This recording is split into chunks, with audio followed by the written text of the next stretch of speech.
Along with security, what matters most to Iraqis are basic services, reliable electricity, and drinkable water. In Anbar province in the western desert, clean water was a critical need. Truthfully, the problems are many because of the difficult security situation. It was not easy to travel, and there was a lack of supplies for maintenance. The Anbar PRT has built or repaired about 150 water treatment plants in the last few years. Dean Madeline is a retired Army Lieutenant Colonel who came back to Iraq as a PRT. We have provided the capacity for 97% of all Anbaris to have potable water.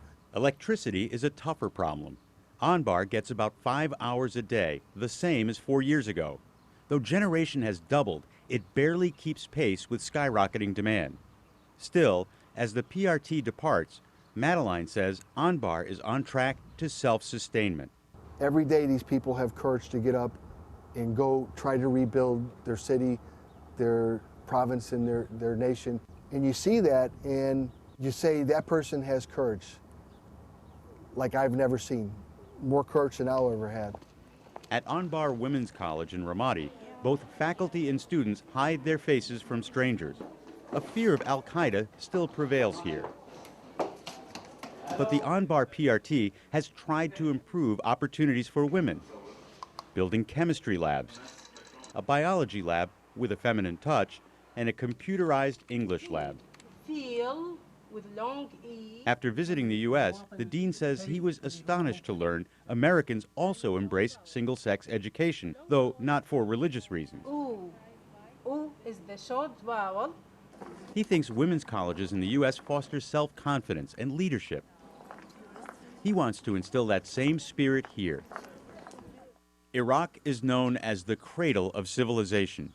It's home to Babylon, one of the world's oldest cities and potentially a major tourist attraction. Visible from a hilltop about 50 miles south of Baghdad lie the ruins of the ancient city of Babylon, most famous for the palace and legendary hanging gardens, constructed around 600 BC. So this is documentary data about the palace. The U.S. has been criticized for damaging the renowned archaeological site by setting up a base here in 2003. But for the last several years, the Babel Provincial Reconstruction team has worked diligently to repair, restore, and preserve the ruins. The ghosts of Iraq's past linger in the 4,000-year-old ruins, and when the modern-day Iraqis visit that site, they feel a deep connection to their roots. To the horror of archaeologists, Saddam Hussein tried to rebuild part of ancient Babylon in the 1980s, piling heavy cement bricks onto the original mud brick base. It was not done by archaeologist method. You see such a heavy load over a basement with thousands years old. Meantime, tourists tramp freely through an older section of ruins, crunching through shards of ancient pottery. This is cuneiform writing. Through a multi-million-dollar U.S. government grant, the embassy is working with the Iraqi government and the World Monuments Fund to help preserve the site and prevent further damage. The PRT has already funded a complete renovation of Babylon's public areas, including a replica of the famous Ishtar Gate. The care that the Iraqi craftsmen put into refurbishing the reconstructed gate, I think, is quite evident as they try to match the original colors. They match the original texture of the animals. Within 3 months, tourism increased from a trickle to about 10,000 visitors a week. This is the original line of Babylon. The hope is someday Iraq can share its archaeological treasures with visitors from all over the world. To the north in Tikrit, the PRT has sponsored democracy workshops for local politicians and community groups. It's one of many PRT programs involving training and mentoring, rather than tangible brick-and-mortar projects. This meeting was held in a Saddam-era palace that was off-limits to ordinary citizens before 2003. Now, they're openly discussing democratic principles. Actually, he neglects the tribes' titles and the sectarian stuff. Just to work like the other countries in the world work. What happens when the PRTs close?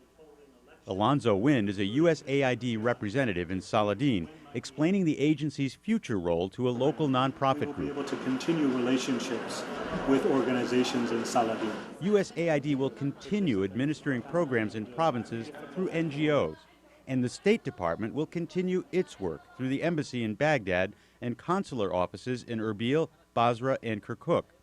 That means less face-to-face contact, but a more normal diplomatic relationship under the Strategic Framework Agreement that outlines a future of long-term cooperation between the U.S. and Iraq.